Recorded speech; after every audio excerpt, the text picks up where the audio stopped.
Muy bien. Estaba recordando en el primer servicio unas experiencias con mis hijos cuando estaban en el colegio y llevaban un cuaderno de control. Y recuerdo que Daniela me mostraba su cuaderno de control y algunas veces tenía unas tachaduras con liquid paper, blanco. Y decía, ¿qué pasó? No, es que la profesora se equivocó, me decía. Entonces lo tachó ella. Y, ya. Entonces así en varias semanas así pasaba, ¿no? Y yo me hacía el que no me daba cuenta de lo que estaba pasando. Y ella seguía con su cosa esa. Un día yo estoy en la sala de la casa, tenía un sillón reclinable ahí, y me siento en el sillón y estoy viendo el periódico y busco un lapicero y meto la mano en el bolsillo que tenía el sillón donde normalmente dejaba un lapicero y encontré unas hojas. Las saco y eran hojas de su control remoto, de su control de su control del colegio, y estaban todas tachadas así. Entonces la guardé y la llamé. Entonces la tengo delante mío y saco las hojas y le dije, la próxima vez deshazte de la evidencia. No, las has arrancado y las has guardado en el primer lugar donde se te ocurrieron. Entonces, los chicos siempre piensan que cuando nos dan excusas o nos dicen algunas cosas, nosotros no nos damos cuenta. Y la verdad es que somos más listos que ellos. Primero por los años. Cuando ellos están yendo, ya nosotros hemos pasado 3 veces por el mismo lugar. Y de esa misma manera tenemos que ver lo que es nuestra relación con Dios. Dios es más inteligente que nosotros. Amén. Y no solamente es más sabio, es más listo, es más inteligente, sino que además Él tiene una condición propia de su ser, a través de la cual Él sabe todo lo que hemos hecho, todo lo que pensamos y cómo nos sentimos respecto a las cosas. Entonces, no vale de nada tratar de florear a Dios. No vale de nada tratar de marear a Dios con nuestra verborrea. No vale de nada tratar de engañar a Dios. Cuando tú le dices a Dios, te prometo que voy a hacer algo, Dios ya conoce el futuro, sabe si lo vas a hacer o no. ¿Me entienden? O sea, es tonto tratar de decirle a Dios que vas a hacer algunas cosas o que le prometes tal cosa o cosa por el estilo, cuando Él conoce todo tu futuro. Entonces, pastor, ¿qué puedo hacer? Di la verdad. Di cómo te sientes. Si tomas un compromiso de algo frente a Dios, preocupa cumplirlo, pues. Porque la verdad es que Dios, que conoce todo, no solamente sabe lo que vas a hacer, sino sabe tus intenciones. De nada vale que le digas a Dios, no fue mi intención, porque Él sabe cuál es la intención que tuviste realmente, qué fue lo que te motivó a hacer tal o cual cosa. ¿Y qué es lo que te motiva para emprender ciertas cosas en tu vida? Dios es más listo que nosotros. Así que, si quieres actuar de manera inteligente con Dios, tú tienes que hacer algo que la palabra de Dios dice que todos los creyentes debemos hacer. Y es renovar nuestra mente. ¿Qué significa renovar nuestra mente? Significa quitar los pensamientos del mundo y poner los pensamientos de Dios. Quitar los pensamientos que rigen la forma de actuar del mundo y comenzar a establecer los pensamientos de Dios en nuestra mente. Porque es importante que entendamos que a Dios no lo engañamos, número uno, y Él sabe todo lo que es mejor para nosotros. La Biblia dice que Él tiene un plan para nuestras vidas, la Biblia dice que Él tiene bendición para nuestras vidas. Entonces, lo mejor es alinearte con Él. Amén. Amén. Bien, en Romanos capítulo 8, versículos 5 al 6,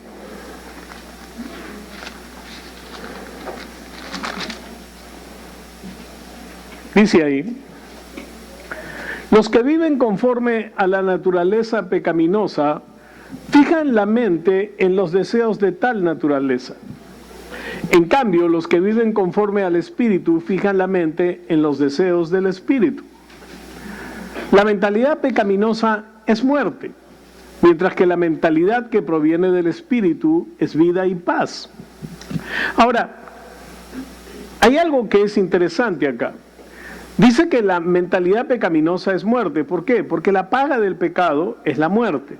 ¿Pero qué es la muerte? No está hablando de que te mueras.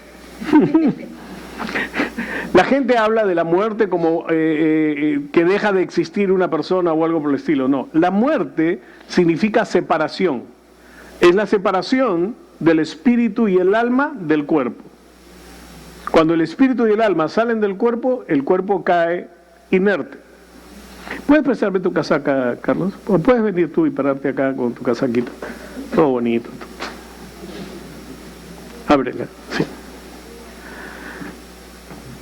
Esta casaca está fijada al cuerpo de Carlos, y si Carlos se mueve, ponte a bailar algo.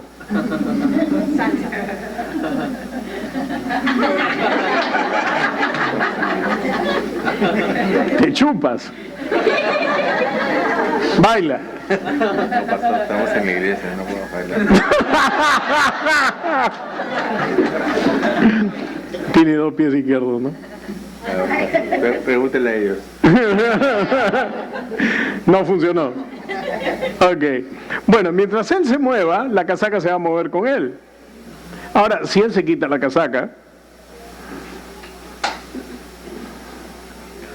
y se mueve, la casaca no se mueve. Si yo la suelto, se cae inerte. ¡Muévete! ¡Baila! Nada, no hace nada. ¿Por qué? Porque ha sido separado de aquello que le daba el movimiento. ¿Ok? Gracias. Sí. Entonces, ¿qué ocurre? Nuestro cuerpo es el estuche o es la casaca en la cual nosotros vivimos. Se mueve y hace todas las cosas que hace simplemente porque nosotros estamos haciéndolo. Cuando el ser real, el espíritu y el alma, dejan el cuerpo cae inerte. Cuando muere alguien y vamos al velorio y miramos en el cajón y decimos las consabidas palabras, está igualito. ¿Igualito a qué? Igual, tiene que estar igualito, si es el mismo cuerpo. A nadie le crece la nariz cuando se muere, o las orejas, o le cambia la cara, ¿no es cierto? Es la misma cara, el mismo físico, pero ya no está la persona, y se nota cuando el cuerpo ya no tiene vida. Lo que íbamos a enterrar, o a cremar, o a sepultar, o a poner en la pared, o lo que sea, donde, como sea que lo vamos a hacer con el cuerpo, solamente estamos dejando el cuerpo. Hay algo que la gente tiene que entender, la real persona no está ahí. ¿O está en el cielo?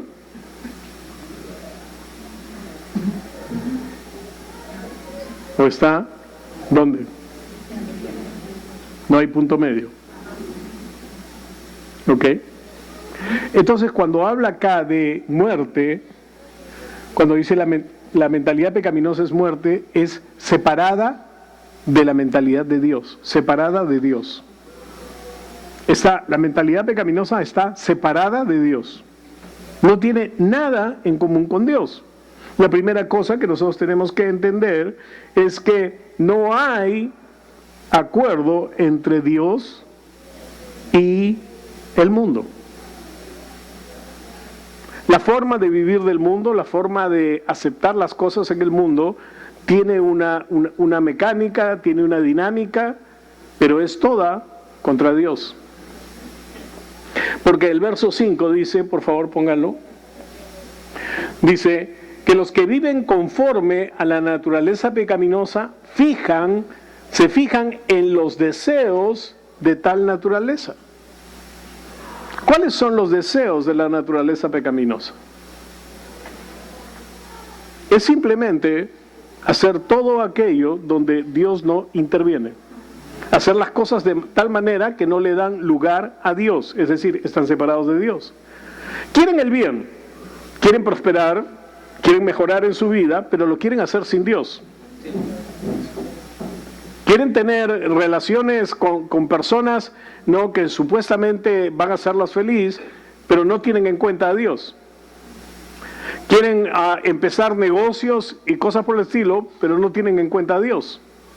No estoy hablando de el pecado grosero, de fornicación, borracheras, drogadicción y cosas por el estilo. No estoy hablando de eso.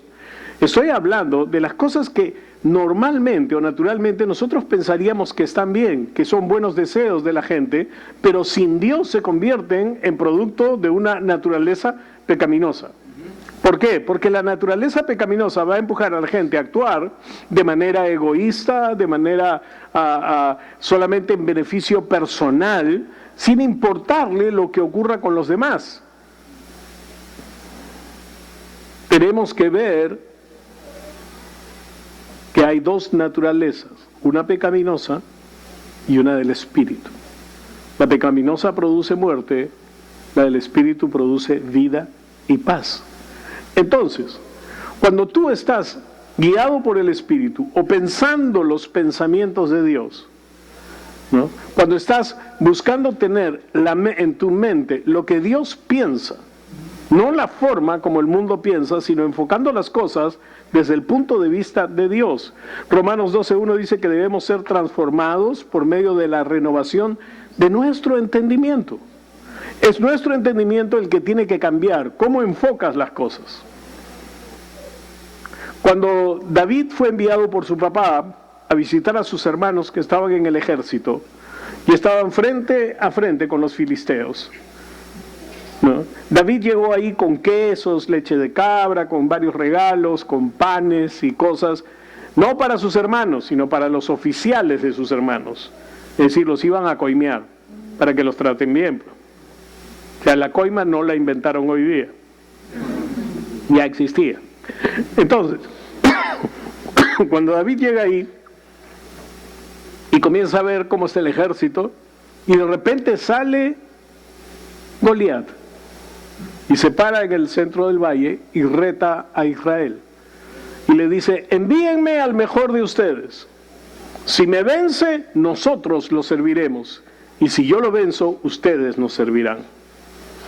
Parecía un buen plan, no tendría que pelear todo el ejército, no iban a haber muchos muertos, solamente uno.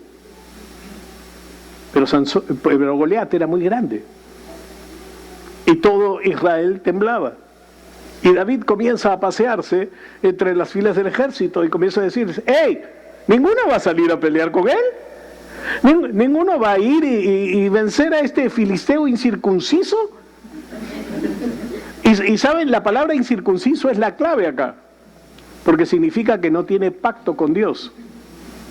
Y entonces le dicen: ¿van a permitir que no tiene pacto con Dios, nos insulte a nosotros que somos los escuadrones del Dios de los ejércitos?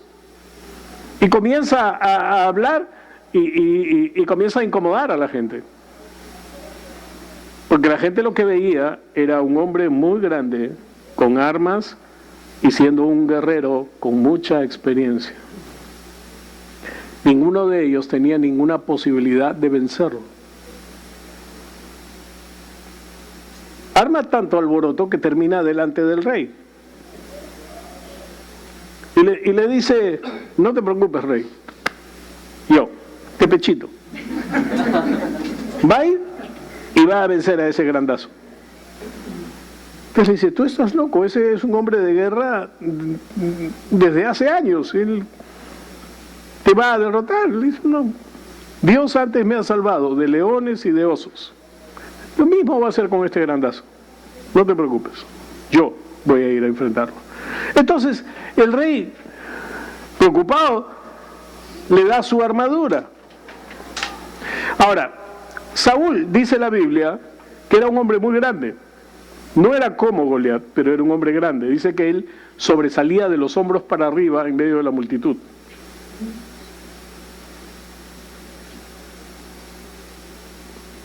Y le da su armadura, y David se la pone y se tropezaba al caminar. No solamente nunca había estado acostumbrado a usar una armadura, sino que además era la armadura del hombre más grande de Israel. Nada que ver. Ahora, cuando él va a enfrentarlo, va y escoge 5 piedras. Las pone en su morral y se va con su cayado de pastor a enfrentar a Goliat. Goliat lo ve venir y dice la Biblia que lo maldijo por sus dioses. Dijo, ¿vienes a mí con un palo? Yo soy un perro para que vengas con un palo. Y David establece bien las cosas. Le dice, no, yo vengo a ti en el nombre de Dios a quien tú has provocado. Y hoy día le voy a entregar tu carne a las aves y la carne de todos estos filisteos que están mirándonos acá. Recontra bravo eras. Pero ¿qué era lo que estaba hablando David? David tenía muy claro algo. Yo tengo un pacto con Dios. Dios ha prometido que Él va a pelear mis batallas. Dios ha prometido que Él va a guardar a Israel frente a sus enemigos. Así que este grandazo no tiene ninguna oportunidad. Él no consideró ninguna virtud para pelear en Goliat. Él solo consideró el poder de Dios. Solo usó una piedra para tumbar a Goliat. Y lo tumbó. Cortó su cabeza. Israel cobró valor. Vencieron a los filisteos. ¿Qué fue lo que derrotó a Goliat? ¿Y qué fue lo que le dio la victoria a David? Su mentalidad. La forma como él veía las cosas, como las entendía. Cualquiera que hubiera estado ahí, cualquiera de nosotros que hubiera estado ahí, hubiera considerado el tamaño de Goliat. Hubiera considerado la experiencia de Goliat, hubiera considerado las armas de Goliat, hubiera dicho, ni hablar, yo con este no me meto. Me hace acordar cuando yo estaba en el colegio, estaba en el Colegio Guadalupe en la sección C, y en realidad debió ser la sección Che, porque éramos chatos. Éramos los más chatos de la promoción. Y había solo un grandazo. Se pegaba Suta. Y entonces cuando los de otros salones, ustedes saben, Colegio Nacional, ¿no?, que hacen la bronca por cualquier cosa y todo lo demás, ¿no? Entonces cuando le hacían la bronca a uno del salón, solo tenía que decir una palabra, ¡Suta! Y Suta aparecía y chancaba a cualquiera, porque ese sí era grande. Era grande, fuerte y matón. Y entonces nosotros lo habíamos alquilado por hacerle las tareas, por hacerle la vida fácil en el colegio, y él había prometido resguardarnos. Cuando tú tienes un Suta en tu vida, no tienes problemas. No importa quién te quiera agredir, tienes a Suta. Bueno, de la misma forma como nosotros podíamos caminar confiados en el colegio, tú puedes caminar confiado en la vida sabiendo que el más grande, el más poderoso, está a favor tuyo. Porque Dios lo dice así. Y ¿saben qué? Todo es una cuestión de cómo es que tú te ves y cómo es que tú ves las situaciones que enfrentas. Tu mentalidad es la clave. Lo que tú piensas es la clave. Lo que tú ves de la situación y cómo analizas la situación es la clave de todo. Dios sigue siendo el mismo. Él sigue estar sentado en el trono. Él mismo ha determinado que todas las cosas que pertenecen a la vida, a la piedad, te sean dadas. Así es. Él ha determinado que tú tengas la victoria en todas las cosas que tú emprendas, conforme a su palabra. La cosa está cuando nosotros tratamos de buscar y hacer las cosas conforme a nuestra sabiduría, a nuestras habilidades, a nuestros talentos, sin considerar a Dios. Ese es el problema. La Biblia nos cuenta la historia del rey Asa. Un rey que fue muy joven rey y tuvo que enfrentar a un enemigo muy poderoso, muy numeroso, cuando era todavía muy joven. Pero Asa dice que él confió en Dios y se encomendó a Dios. Y dejó que sea Dios el que los ayude al enfrentar a sus enemigos. Y ellos los vencieron. Pasaron años. Asa fue rey creo que 33 años. Fue uno de los reyes que más largo periodo tuvo. Y cuando ya estaba un poco mayor, la Biblia dice que él enfermó de los pies. No sé si le dio hongos, no sé si se hirió y le dio una gangrena o que se dio una infección muy grande, pero la cosa es que enfermó de los pies. Lo triste son las últimas palabras que la Biblia habla de la vida de Asa. Dice que en su enfermedad Asa no buscó a Dios, sino a los médicos. Y durmió Asa con sus padres. Así de lacónico es el final de Asa. ¿Es que los médicos no podían hacer nada por él? ¿Es que los médicos no pueden hacer nada por nosotros? No, los médicos también pelean contra el mal. Algunos sí, hay otros que buscan tu plata, pero hay muchos que lo que hacen es simplemente buscar vida para ti, buscar soluciones para tu enfermedad. Pero ¿por qué dice la Biblia que Asa no confió en Dios sino en los médicos? La naturaleza humana y la fuerza humana tienen límites. La sabiduría humana tiene límites. Los médicos pueden ayudarte a que tu cuerpo luche con la enfermedad, no te pueden sanar. Los medicamentos están diseñados para darle a tu cuerpo fortaleza para luchar con la enfermedad. No están listos para sanarte. Tú te sanas. Tu cuerpo se sana. Pero el asunto es que cuando tú confías en Dios, tú confías en el que ha creado tu cuerpo. Y en el único que tiene el poder de cambiar lo que hay en tu cuerpo. Y cuando dice que Asa no confió en Dios sino en los médicos, puso toda su esperanza en los médicos y se murió. Los médicos no podían hacer nada contra las infecciones en ese tiempo. ¿Cuántos de ustedes han escuchado hablar de Manolete? Levante su mano, si han escuchado hablar de Manolete. Un torero de los años 40, algo así. Murió de una cornada. Pero de una cornada de la que ahora ningún torero se muere. Se murió por la infección. Le pusieron un producto que estaba en prueba. Estaban probando la penicilina y otro producto más que no recuerdo su nombre. Y le pusieron el otro y se murió. Si le hubieran puesto la penicilina, de repente seguía viviendo.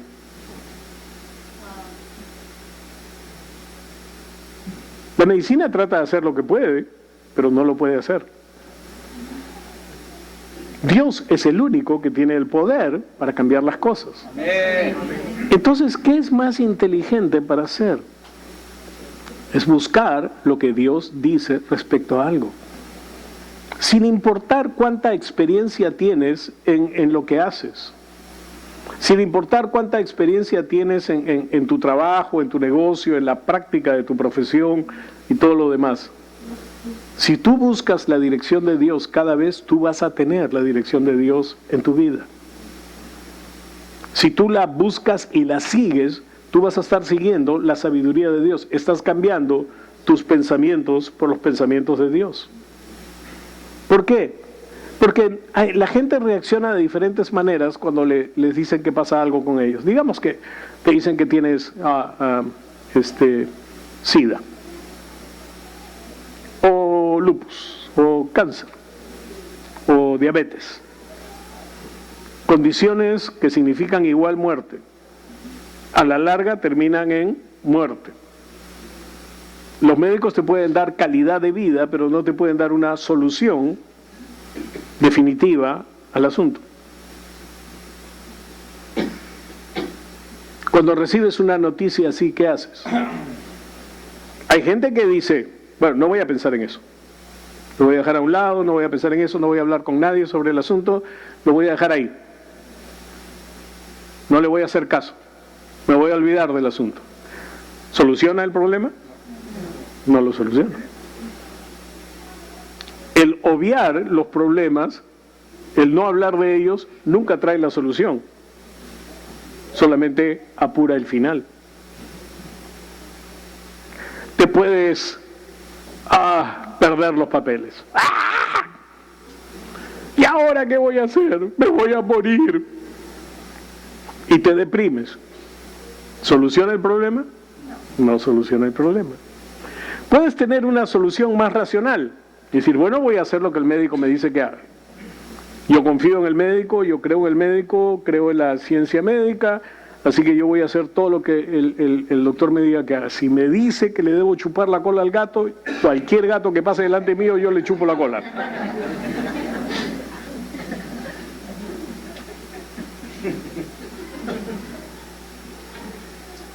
¿Soluciona el problema?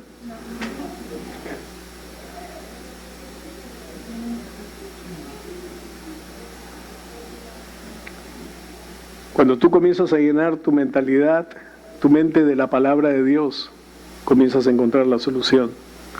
La hermana Dodie Austin fue diagnosticada con cáncer. Ella era la esposa del pastor John Austin de la iglesia Lakewood en Estados Unidos. Un tremendo hombre de Dios, un hombre con señales y milagros, pero también con una palabra espectacular, una enseñanza espectacular. Él además era amigo de gente del movimiento de fe y de la sanidad tremendos, ¿no? Era amigo de Kenneth Hagin, de T.L. Osborne, de toda esa gente pues, que oraba por los enfermos y tenía tantos milagros en sus vidas, ¿no? Todos ellos le impusieron manos y todos ellos oraron por ella. Pero ella decía en su libro que ninguno pudo traer la solución a su vida. Hasta que ella se decidió a meterse en la palabra. Y se metió en la palabra. Y estudiaba la palabra y leía la palabra. Y comenzó a cambiar su forma de pensar. Porque al principio, cuando ella oraba, la palabra cáncer le sonaba tan fuerte en su mente que no la dejaba pensar. Tienes cáncer, tienes cáncer. Igual te vas a morir, te vas a morir, te vas a morir. Pero esa palabra cáncer comenzó a bajar su tono conforme ella fue meditando y metiéndose en la escritura. Hasta que se hizo nada. Y tuvo la convicción de que el amor y el poder de Dios habían obrado en su cuerpo. Su esposo se fue al cielo hace más de 10 años. Ella sigue viva y sigue predicando en la iglesia de Lakewood junto a su hijo Joel, que es el pastor ahora. ¿Cuál fue la diferencia entre Dodie Austin y el rey Asa? Su confianza en Dios. Nada más. Si tú pones tu confianza en Dios en cualquier área de tu vida, en las relaciones personales, en los negocios, en los estudios, en la vida diaria, si tú pones tu confianza en Dios, tú vas a encontrar lo que Dios dice que hagas y cuando tú comienzas a actuar en ello, tú vas a tener la retribución de lo que Dios dice que vas a tener. Así es. Pero hay demasiada gente que se enterca por sus pasiones o por sus deseos o por sus sentimientos y se aferran a cosas. Hay gente que cuando tú le dices una cosa se ofende y se ofenden feo. Ok. La ofensa es simplemente La actitud de aquel que se cree superior a los demás y que los demás deben hacer con él conforme él quiere o ella quiere. Se ofende cuando no pasa, pues. La ofensa es una situación en la que tú no dejas que el amor de Dios llene tu corazón. Nadie tiene la capacidad de ofenderte, tú te ofendes. Tú tomas la ofensa. Alguien te dice algo y tú te ofendes, tú mismo te ofendes. No tiene nada que ver con lo que la persona hizo. Es tu actitud, es tu corazón, porque te crees superior, simplemente. Crees que mereces toda la atención y toda esto y toda la cosa. La gente se ofende por eso. A veces le decimos a una persona, no está bien la relación que tienes. Se ofenden. ¿Qué puedo hacer? Nada, porque le dije la verdad.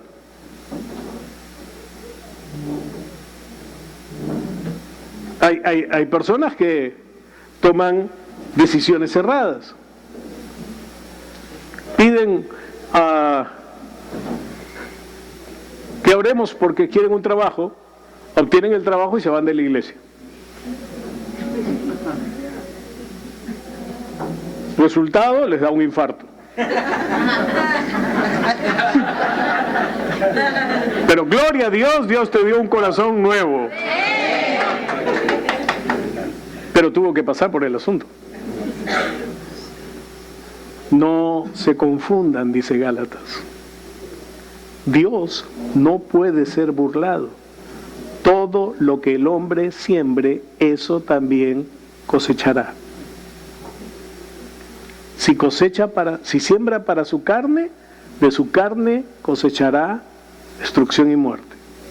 Si cosecha para su espíritu, si siembra para su espíritu, de su espíritu cosechará vida y paz. ¿Cómo estás dejando que tu mente afecte tu vida?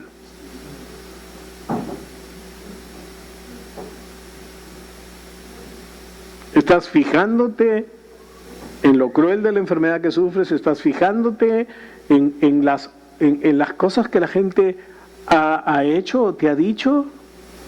¿Estás fijándote en las situaciones difíciles y duras que pasas y dices, esta vida es así, Dios me manda cada prueba, qué sé yo? ¿O estás poniendo tus ojos y tu corazón en lo que la Biblia dice? La palabra de Dios es suficiente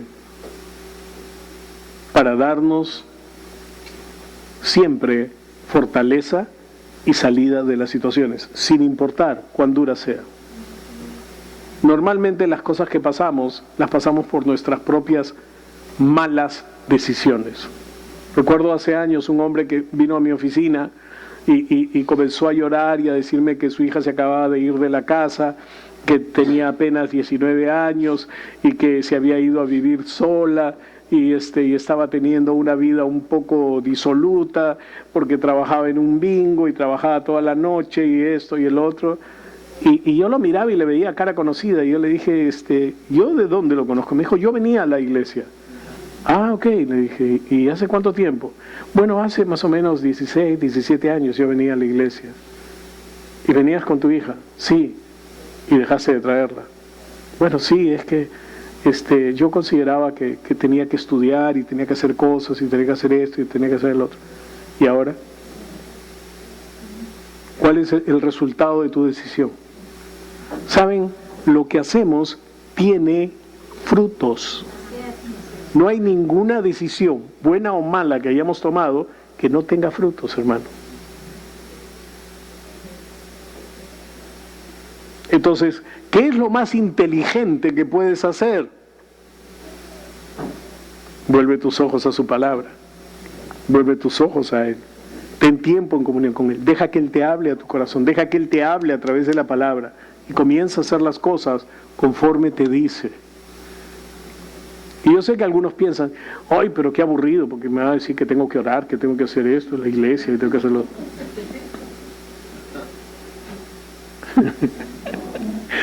Sí. Pero vas a encontrar que cuando comiences a hacerlo, vas a empezar a disfrutarlo. Cuando la gente no quiere dejarse pastorear, cuando la gente no quiere que los pastores les digamos, esto está mal, tienes que arreglar este asunto.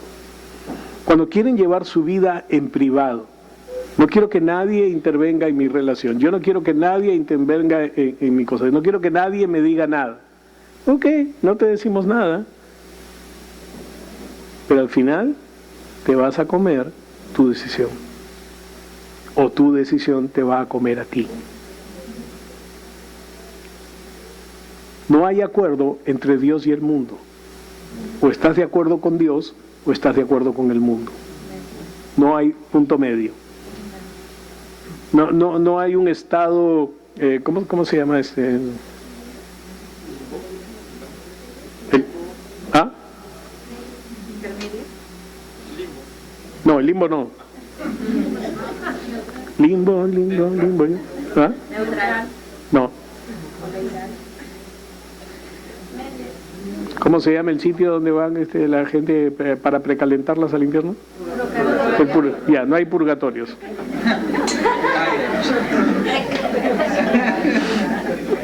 No existe el purgatorio. No existe un lugar donde te van a tostar nomás para que ya puedas ir al cielo. O vas al cielo o vas al infierno. Pero mientras vivas en la tierra, tú puedes tener como destino el cielo, pero vivir un infierno. Y eso lo hacen tus decisiones.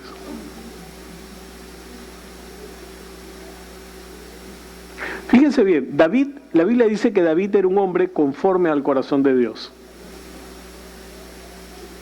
Pero no siempre tomó buenas decisiones. En una oportunidad dice que cuando su ejército salió a la guerra, él se quedó en el palacio. Su tarea como rey era ir a la guerra con su ejército y con el arca del pacto. Pero él decidió quedarse en el palacio. Y como todos se habían ido a la guerra, estaba más aburrido que conferencia químico.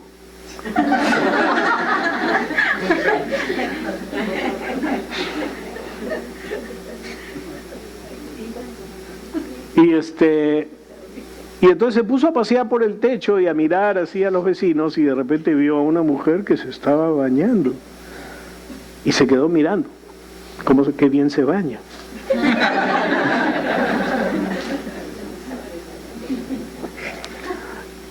Entonces, ¿qué hizo? Bueno, no hay nadie en la ciudad, su esposo está en la guerra, tráiganmela.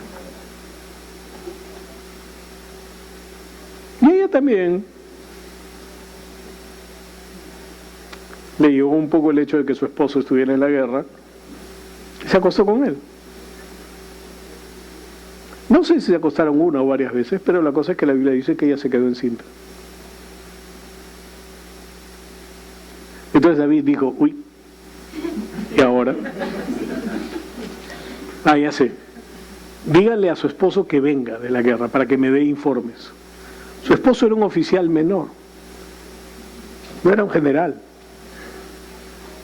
era un oficial menor, no era quien tenía que rendirle al rey cuentas de la guerra, pero David lo hizo venir, porque su plan era que si llegaba a la ciudad y le daba el informe y luego le decía, anda a tu casa, él fuera a su casa y con el tiempo que no había estado con su esposa, seguramente iba a estar con su esposa y ya le podía chantar el hijo.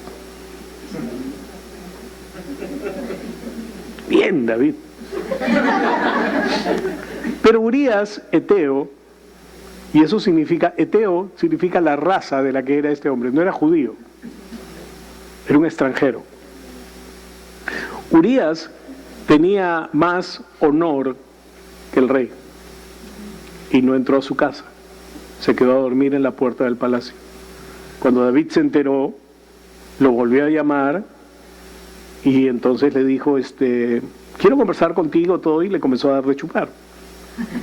Pero vino y cuando lo vio bien chingueado, lo mandó para su casa. Dijo, ahora borracho, ya no vas a ver lo que hace. Pero el hombre se quedó a dormir en la puerta. Entonces David tuvo otra estrategia. Escribió una carta al general del ejército y le dijo: quiero que hagan un ataque a la fortaleza y luego se retiren, dejando a Urías solo. ¿Para qué? Para que sus enemigos lo mataran. Él no. Sus enemigos que lo maten. Y luego le llegó la noticia de que Urías había muerto en batalla. Entonces él, lleno de compasión, acogió a la viuda y se casó con ella. Ahora nadie sabría de quién era el hijo. Como Urías había estado en Jerusalén, podían suponer que era el hijo de Urías, pero que él lo había adoptado.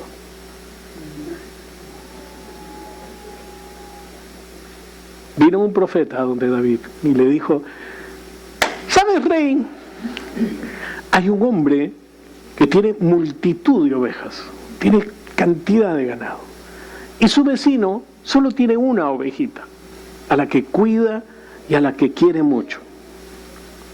Pero un día, este hombre, el hacendado, recibió la visita de una persona y para ofrecerle una comida, le quitó la oveja al hombre que tenía una sola y la mató, y la comieron. Y David: ese hombre debe morir. ¡Wow! La justicia, actuando con toda celeridad y con todo rigor. Y el profeta lo mira y le dice: ese hombre eres tú. El Señor dice: te di todas las mujeres de Israel y tuviste que tomar a una que no era la tuya. Ahora tu hijo morirá.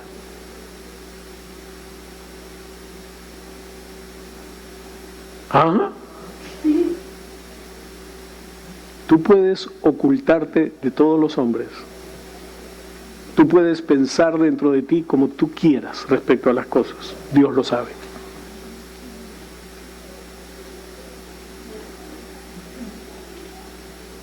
El amigo de Dios, un hombre conforme al corazón de Dios, hizo eso. Y él le dijo al profeta: he pecado. Y la Biblia nos muestra la historia de gracia más espectacular del Antiguo Testamento. Porque en el Antiguo Testamento los judíos, cuando pecaban, tenían que ofrecer un animal en holocausto y derramar la sangre del animal para cubrir su pecado. Pero el profeta, inmediatamente que él le dice: he pecado, le dice: y Dios te perdona. Dios te ayuda, Dios te perdona. Si tú has estado haciendo las cosas mal, ahora Dios te perdona. Solamente tienes que pedirle perdón y Él te perdona. Amén.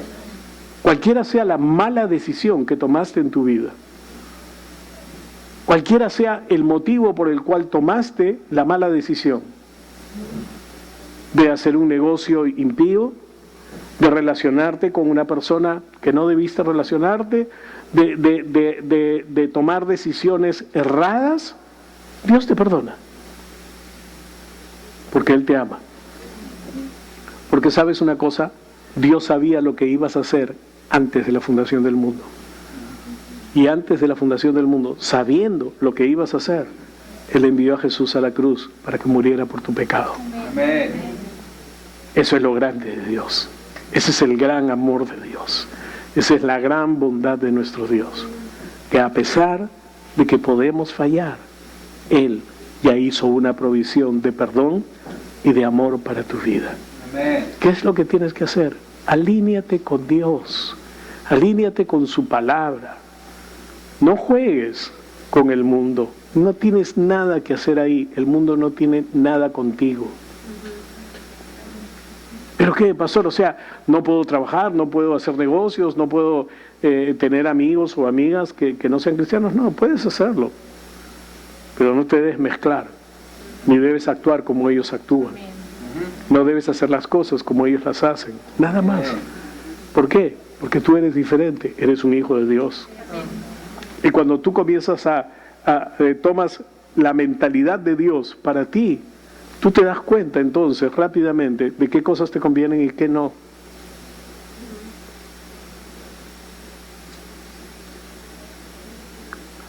D.L. Moody fue un predicador de los 1800. Y él llegó a un pueblo y comenzó a predicar y estaba alojado en un hotel. Y en el hotel había una familia. Y la hija de la familia, que tenía unos 17 años, una cosa así, se le acercó y le dijo: señor Moody, ¿le puedo preguntar algo? ¿Le puedo decir algo?, le dijo. A mí me gustaría mucho recibir a Jesús en mi corazón, pero es que a mí me gusta mucho bailar. Bueno, en ese tiempo el baile era prohibido en las iglesias. Me dice: a mí me gusta bailar. Y si yo creo que debo recibir a Jesús, dejaría de bailar. Y la verdad es que yo no quiero dejar de bailar. No sé si bailaba pegadito o no, pero no quería dejar de bailar.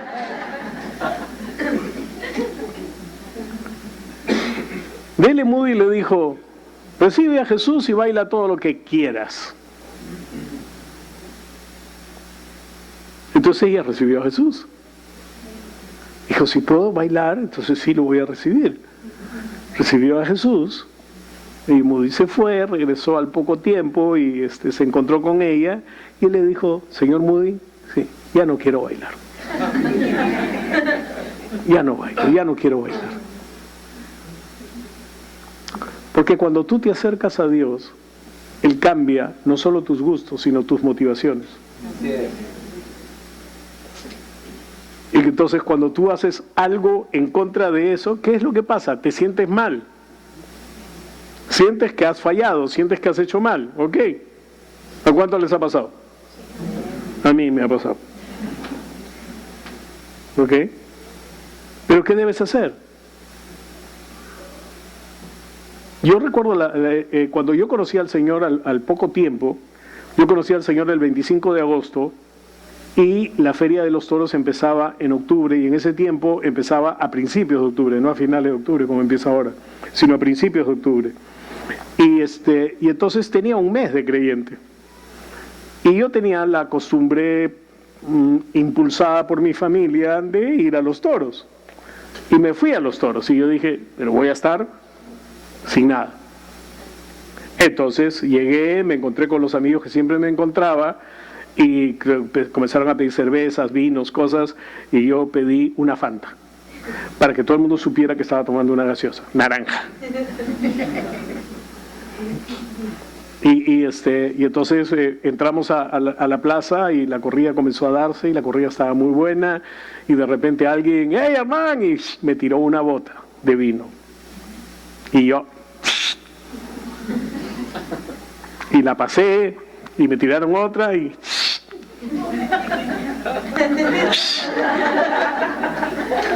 terminó la corrida, salimos, nos encontramos de nuevo en el restaurante y comencé a darle igual, normal. Y de repente me di cuenta. Dije: ¿qué he hecho? Y me salí de la plaza. Comencé a caminar por la avenida Tacna llorando por lo que había hecho. Y me acuerdo que comencé a meterme así por las calles y llegué a la iglesia de San Francisco y me metí, iba a empezar una misa, pero a mí no me importaba la misa. Yo quería un sitio donde podía orar, necesitaba orar. Y me arrodillé llorando y apestando a trago, y una señora que me miraba con cara de borracho: ahora sí te arrepientes, ¿no? O sea,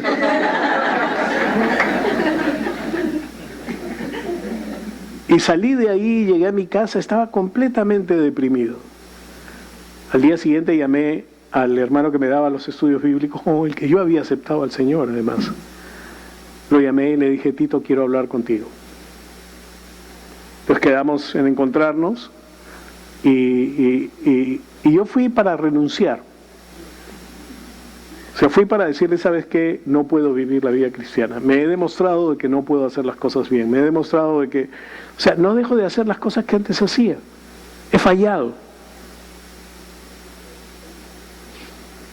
Y él, yo no sé si fue una inspiración del Espíritu Santo, pero él me miró y me dijo: escúchame, me dijo, nadie piensa, ni siquiera Dios, que tienes que ser perfecto.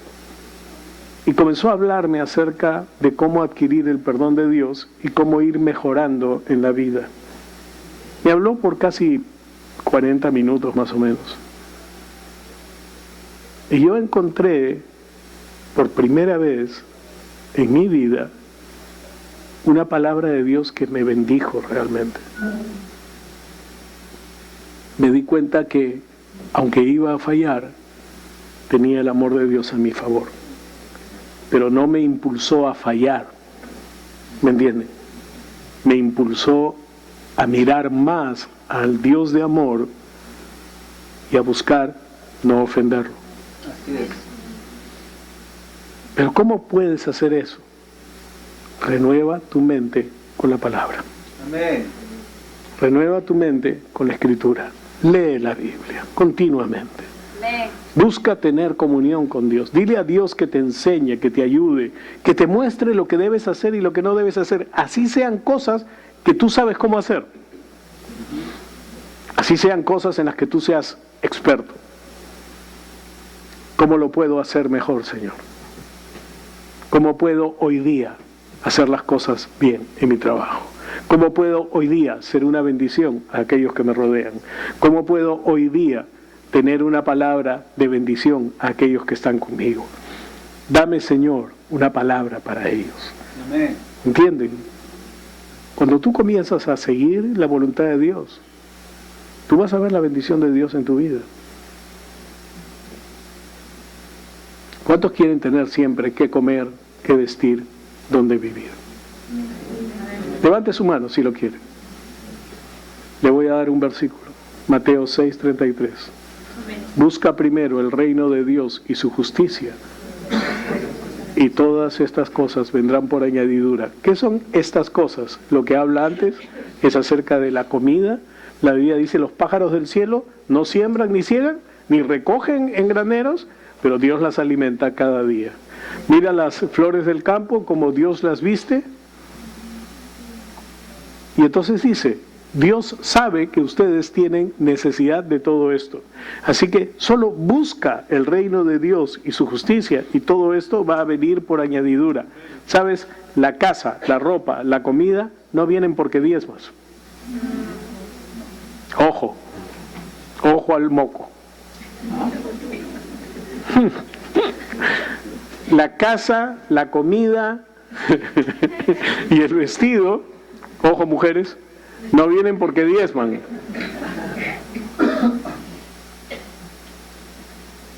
Viene porque buscan a Dios. Y Dios sabe que tienen necesidad de eso. Y les va a dar. Amén. Entonces, ¿para qué nos da el dinero? Para que abunden en toda buena obra. Dios les da suficiente para que tengan para comer, para vestirse, para pagar la casa, pero además les da en abundancia para que puedan dar a toda buena obra y además puedan disfrutar de las buenas cosas que Él ha determinado para ustedes. Renueven su mente, busquen a Dios, dejen que Él les hable, dejen que Él los bendiga, y me callo. Gracias, Señor, te damos en el nombre de Jesús de Nazaret por tu amor y tu bondad y el cuidado que tienes sobre nuestras vidas, Señor. Te doy gracias, Dios, porque al encontrar tu palabra encontramos lo mejor para nosotros. Te damos la honra y la gloria en el nombre de Jesús, y todos dicen amén. Amén.